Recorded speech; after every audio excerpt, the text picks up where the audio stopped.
Hello guys, welcome back to the channel and welcome back to elite wrestling. तो guys आज भी हम AEW company के बहुत ही बड़े और बहुत सारे अपडेट्स के बारे में बात करने वाले हैं। और गाइज आज इस वीडियो के अंदर हम जानने वाले हैं कि MJF सच में AEW कंपनी छोड़कर जाने वाले हैं या नहीं। जिसके साथ ही हम जानने वाले हैं कि लास्ट वीक के डायनामाइट शो के बाद हाल फिलहाल में डार्बी एलन और एडी किंगस्टन की हालत कैसी है। लास्ट वीक का डायनामाइट शो ऑफ जाने के बाद कुछ हुआ है और गाइज हैंगमैन एडम पेज ने भी काफी बड़ा रिकॉर्ड तोड़ दिया है। तो क्या है ये सब बातें जानने के लिए ये वीडियो एकदम आखिर तक देखना। और ऐसे ही AEW कंपनी से रिलेटेड हर एक न्यूज, रूमर और अपडेट और AEW कंपनी के हर एक शो का रिव्यू पाने के लिए हमारे चैनल को सब्सक्राइब करना मत भूलना। पर गाइस अब ज्यादा देर ना लगाते हुए चलिए वीडियो शुरू करते हैं।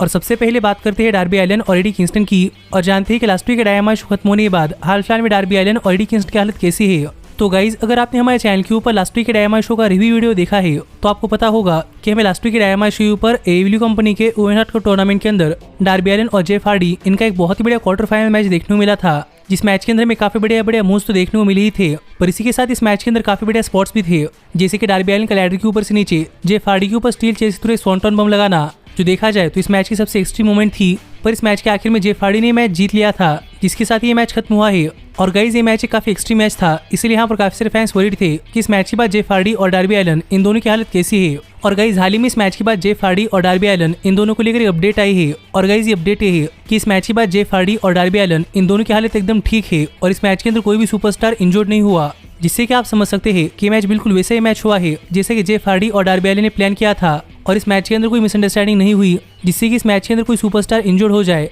और यहाँ पर जेफ हार्डी और डार्बी एलन दोनों एकदम सेफ है। जिसके ऊपर आपका क्या कहना है ये आप मुझे कमेंट कर बताइए। पर यही अगर यहाँ पर हम बात करें एडी किंगस्टन की, तो गाइज अगर आपने हमारे चैनल के ऊपर लास्ट वीक के डायनामाइट शो का रिव्यू वीडियो देखा है तो आपको पता होगा कि हमें लास्ट वीक के डायनामाइट शो के ऊपर एडी किंगस्टन अपना AEW कंपनी रिटर्न करते हुए दिखाई दिए, जहां पर हम देख पा रहे थे कि क्रिस जेरिको की फायरबॉल अटैक के बाद यहाँ पर एडी किंगस्टन का चेहरा जला हुआ था। पर यही अगर यहाँ पर हम बात करें एडी किंगस्टन के हेल्थ स्टेटस की, तो गाइज माना कि अपनी रिटर्न के अंदर एडी किंगस्टन ऐसा दिखा रहे थे कि एडी किंगस्टन का चेहरा भी जला हुआ है। पर गाइज यहाँ पर रियलिटी ये नहीं है कि एडी किंगस्टन का चेहरा जला हुआ है। और माना कि क्रिस जेरिको ने एडी किंगस्टन की आंखों के ऊपर एक रियल में फायरबॉल फेंका था, पर एडी किंगस्टन अपने इस इंजरी से काफी जल्दी रिकवर हो चुके हैं और स्टंट भी एकदम सेफली किया गया था, इसलिए स्टंट के अंदर एडी किंगस्टन को ज्यादा नुकसान नहीं हुआ। जो देखा जाए तो एक काफी अच्छी अपडेट है। और अगर वैसे भी आपने हमारे चैनल के ऊपर कल का new Japan pro wrestling capital collision show का रिव्यू वीडियो देखा होगा तो आपको पता होगा कि एडी किंगस्टन बिल्कुल ठीक है, क्योंकि उस शो के ऊपर जाकर एडी किंगस्टन ने एक मैच रसल किया है। जो कौन सा है अगर आपको नहीं पता तो आप ऊपर आए हुए कार्ड के ऊपर क्लिक कर आप हमारा कल का ये वीडियो देख सकते हैं। और गाइज एडी किंगस्टन को लेकर अपडेट भी आ रही है कि एडी किंगस्टन बिल्कुल ठीक है, जिसके ऊपर आपका क्या कहना है ये आप मुझे कमेंट कर बताइए। पर यहाँ पर एडी किंगस्टन, डार्बी एलन और जेफ हार्डी सभी बिल्कुल ठीक है, ये देखकर काफी अच्छा लगा। लेकिन गाइज अब हम आगे बढ़ते हैं और बात करते हैं हमारी अगली अपडेट की और जानते हैं कि इस वीक का डायनामाइट शो ऑफ जाने के बाद क्या हुआ और मैं इस वीक का डायनामाइट शो ऑफ जाने के बाद कौन कौन सी चीजें देखने को मिली है। तो गाइज अगर आपने हमारे चैनल के ऊपर इस वीक के डायनामाइट शो का रिव्यू वीडियो देखा है तो आपको पता होगा कि इस वीक का डायनामाइट शो कितना बढ़िया और कितना सरप्राइज से भरा हुआ डायनामाइट शो था, क्योंकि इस शो के ऊपर CM Punk एकदम हील सुपरस्टार एक्ट करे थे और MJF बिल्कुल फेस सुपरस्टार एक्ट करे थे। और इस डायनामाइट शो के मेन इवेंट के अंदर जेफ हार्डी और डार्बी एलन का मैच हुआ था, जिसके बाद ये डायनामाइट शो ऑफ चला गया था। पर डायनामाइट शो ऑफ जाने के बाद भी हमें इस वीक के डायनामाइट शो के ऊपर काफी सारी चीजें देखने को मिली है। और मैंने आपको बताया था कि लास्ट वीक का डायनामाइट शो MJF के होम टाउन के अंदर था, इसलिए डायनामाइट शो ऑफ जाने के बाद यहाँ पर MJF क्राउड से बातें करने के लिए आ गए और यहाँ पर MJF क्राउड को हैप्पी घर भेजने के लिए आए थे। पर तभी यहाँ पर CM Punk भी आ गए, जो यहाँ पर आकर MJF की इंसल्ट करे थे। जो देखकर MJF और यहाँ पर आया हुआ क्राउड काफी नाराज था, क्योंकि ये क्राउड MJF का होम क्राउड था। इसलिए यहाँ पर CM Punk से बात करते MJF ने कहा कि MJF यहाँ पर CM Punk को नहीं छोड़ने वाले और अब CM Punk को लॉन्ग आइलैंड के होम टाउन बॉय को फेस करना पड़ेगा। जो बात यहाँ पर MJF ने कही, लेकिन यहाँ पर MJF ने कहा कि वो होम टाउन बॉय खुद MJF नहीं होने वाले बल्कि वो कोई और होने वाला है। जिसके बाद यहाँ पर लॉन्ग आइलैंड की दूसरी होम बॉय यानी कि हुक आ गए और CM Punk ने लॉन्ग आइलैंड का मजाक उड़ाया था, इसलिए यहाँ पर हुक CM Punk के ऊपर अटैक करने के लिए आ रहे थे और देखने के लिए मैं भी काफी एक्साइटेड था। पर गाइज आप शायद भूल रहे होंगे कि यहाँ पर CM Punk बिल्कुल ही सुपरस्टार की तरह एक्ट कर रहे थे, इसीलिए हुक के रिंग के अंदर आते ही CM Punk यहाँ पर रिंग छोड़कर चले गए और पंक की अरेना छोड़कर जा रहे थे। पर तभी पंक को रोकने के लिए यहाँ पर कोई और नहीं बल्कि डैनहाउसन आ गए और यहाँ पर आकर डैनहाउसन ने CM Punk को कर्स कर दिया। जो देखकर डैनहाउसन से डरकर CM Punk दोबारा से रिंग के अंदर गए और रिंग के अंदर जाने के बाद CM Punk को रियलाइज हुआ कि पंक के पीछे कोई और नहीं बल्कि हुक है। जो देखकर CM Punk घबरा रहे थे, पर CM Punk ने हुक के साथ एक हैंडशेक किया और CM Punk को लगा कि हुक CM Punk के ऊपर अटैक नहीं करने वाले। पर गाइस सरप्राइजिंगली यहाँ पर हुक ने CM Punk के ऊपर अटैक कर दिया और CM Punk ने हुक के ऊपर अपने काफी तगड़े तगड़े मूव्स लगाए और फाइनली अपना सबमिशन मूव भी लगा दिया, जिससे कि पंक के ऊपर अटैक कर हुक ने यहाँ पर क्राउड को एकदम हैप्पी घर भेजा। जो सब चीजें लास्ट वीक का डायनामाइट शो ऑफ जाने के बाद हुई है। और मुझे ऐसी चीजें देखने के लिए काफी मजा आता है, क्योंकि गाइस कोई भी शो ऑफ जाने के बाद यहाँ पर रेसलर्स काफी मजा करते हैं। और मुझे देखकर भी काफी अच्छा लगा कि डायनामाइट शो ऑफ जाने के बाद यहाँ पर सीएम पंक ने एक होम टाउन हीरो और एक काफी नई सुपरस्टार यानी कि हुक को ओवर किया है, जिसके ऊपर आपका क्या कहना है आप मुझे कमेंट कर बताइए। पर यही सब चीजें हैं जो कि लास्ट वीक के डायनामाइट शो ऑफ जाने के बाद हुई। लेकिन गाइज अब हम आगे बढ़ते हैं और बात करते हैं हमारे अगली अपडेट की और जानते हैं कि हाल ही में हैंगमैन एडम पेज ने कौन सा नया रिकॉर्ड तैयार कर दिया है। तो गाइज अगर आप एडब्ल्यू कंपनी को फॉलो कर रहे हैं तो आपको पता होगा कि अब एडब्ल्यू कंपनी इतनी पुरानी हो चुकी है कि एडब्ल्यू कंपनी के अंदर हमें काफी सारे डिफरेंट रिकॉर्ड्स देखने को मिल रहे हैं, जैसे कि शॉर्टेस्ट मैच एवर या फिर लॉन्गेस्ट मैच एवर। और इसी हाल ही में हैंगमैन एडम पेज ने एडब्ल्यू कंपनी का एक रिकॉर्ड तोड़ दिया है। और जो रिकॉर्ड हैंगमैन एडम पेज ने तोड़ दिया है वो है क्रिस जेरिको का एडब्ल्यू कंपनी के लॉन्गेस्ट वर्ल्ड हेवीवेट चैंपियन रहने का रिकॉर्ड। और जहां पर Chris Jericho first ever AEW company के वर्ल्ड हेवीवेट चैंपियन थे और जेरिको की टाइटल लेन चली थी 182 डेज और जेरिको ने अपनी इस टाइटल लेन के अंदर अपनी वर्ल्ड चैंपियनशिप करीब 4 बार डिफेंड की थी। तो यहीं पर हैंगमैन एडम पेज को एडब्ल्यू कंपनी के वर्ल्ड हेवीवेट चैंपियन बनकर करीब 182 डेज कंप्लीट हो चुके हैं। और अब हैंगमैन एडम पेज का अगला टाइटल डिफेंस सीधा डबल ऑन थिंग पेपर के ऊपर है, जिससे कि Hangman Adam Page Chris Jericho की वर्ल्ड टाइटल लेन को पीछे छोड़ देंगे, जिससे कि Hangman Adam Page Chris Jericho से ज्यादा दिन तक एडब्ल्यू कंपनी के वर्ल्ड हेवीवेट चैंपियन रहेंगे। और करंटली अपनी इस टाइटल लेन के अंदर हैंगमैन एडम पेज ने अपनी वर्ल्ड चैंपियनशिप करीब 6 बार डिफेंड की है, जबकि क्रिस जेरिको ने सिर्फ 4 बार डिफेंड की थी, जिससे हैंगमैन एडम पेज ने एक और नया रिकॉर्ड अपने नाम के ऊपर कर लिया है। जिस रिकॉर्ड के बारे में आपका क्या कहना है आप मुझे कमेंट कर बताइए।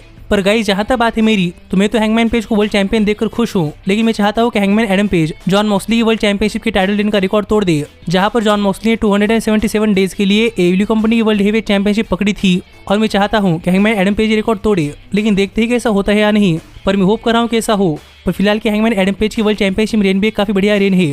पर गाइज अब हम आगे बढ़ते हैं और बात करते हैं हमारे सबसे मेन अपडेट की और जानते हैं कि क्या सच में एमजेएफ एडब्ल्यू कंपनी छोड़कर जाने वाले हैं या नहीं।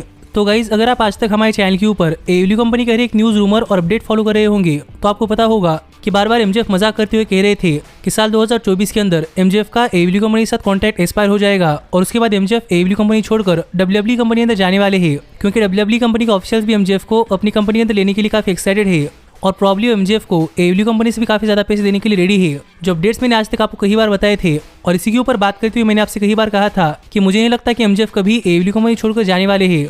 पर गाइस हाल ही में ऐसा कुछ हो चुका है जो देखकर ऐसा लग रहा है कि प्रॉब्ली एमजेएफ उनका एडब्ल्यू कंपनी के साथ कॉन्ट्रैक्ट एक्सपायर होने के बाद परमानेंटली एडब्ल्यू कंपनी छोड़कर जाने वाले हैं, क्योंकि गाइस लास्ट वीक का डायनामाइट शो एमजेएफ के होम टाउन के अंदर था और इसलिए लास्ट वीक के डायनामाइट शो को प्रमोट करने के लिए होम टाउन हीरो यानी कि एमजेएफ का एक इंटरव्यू लिया गया। और एमजेएफ की इस इंटरव्यू के अंदर एमजेएफ से पूछा गया कि बार बार एमजेएफ कहते हैं कि एमजेएफ एडब्ल्यू कंपनी छोड़कर जाने वाले हैं, तो क्या सच है या नहीं।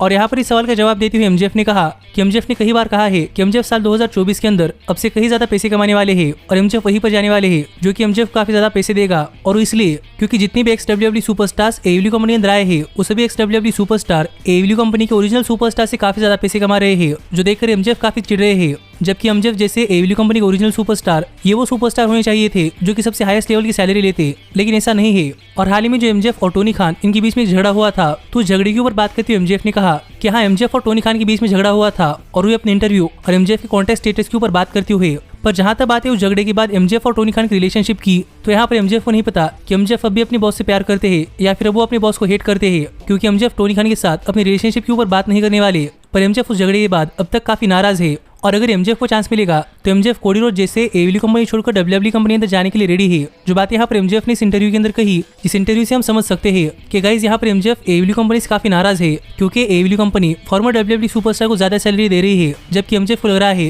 कि एडब्ल्यू कंपनी के ओरिजिनल सुपरस्टार को ज्यादा सैलरी मिलनी चाहिए थी। और ये तो हुई पहली बात, लेकिन दूसरी बात यह है कि गाइस यहाँ पर देखने में ऐसा लग रहा है कि जब एमजेएफ और टोनी खान का झगड़ा हुआ था तो उस झगड़े के बाद एमजेएफ और टोनी खान इनके बीच की रिलेशनशिप काफी खराब हो चुकी है, क्योंकि एमजेएफ ने टोनी खान के साथ अपने रिलेशनशिप के ऊपर बात करते हुए कोई सीधा जवाब नहीं दिया, जो देखा जाए तो काफी वियर्ड बात है, क्योंकि अगर इनके बीच की रिलेशनशिप काफी ठीक होते तो यहाँ पर एमजेएफ सीधा जवाब देते हुए कहते कि एमजेएफ और टोनी खान इनके बीच की रिलेशनशिप ठीक है। पर एमजेएफ ने ऐसा नहीं कहा और गाइस रिपोर्ट्स भी ये बात बता रही है कि एमजेएफ और टोनी खान इनके झगड़े के बाद आज तक एमजेएफ और टोनी खान इनके बीच की रिलेशनशिप काफी खराब हो चुके हैं, जिससे कि हम समझ सकते हैं कि प्रॉब्ली अब एमजेएफ एडब्ल्यू कंपनी के साथ और ज्यादा देर तक काम नहीं करना चाहते और शायद एमजेएफ फिलहाल को उनका एडब्ल्यू कंपनी के साथ कॉन्ट्रैक्ट एक्सपायर होने के बाद एडब्ल्यू कंपनी छोड़ने के बारे में सोच रहे हैं, जिसके ऊपर आपका क्या कहना है ये आप मुझे कमेंट कर बताइए। पर गाइस मेरे हिसाब से अपडेट काफी खराब अपडेट है, क्योंकि एमजेएफ एडब्ल्यू कंपनी के टॉप हील्स में से एक है या फिर कोई एकदम टॉप हिल है और मैं नहीं चाहता कि एमजेएफ एडब्ल्यू कंपनी छोड़कर जाए। क्योंकि गाइज एमजेफ जैसा टैलेंट रेसलिंग इंडस्ट्री के अंदर सालों में कई बार आता है और मैं नहीं चाहता कि एडब्ल्यू कंपनी इस टैलेंट को गवा दे। पर आप मुझे कमेंट कर बताइए कि सिचुएशन के ऊपर आपका क्या कहना है।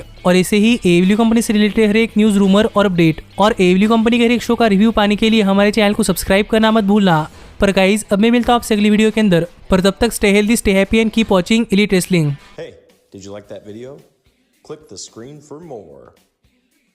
And where do you think you're going? Check out our official merchandise page and to support the entire cast. And thanks so much for being the elite.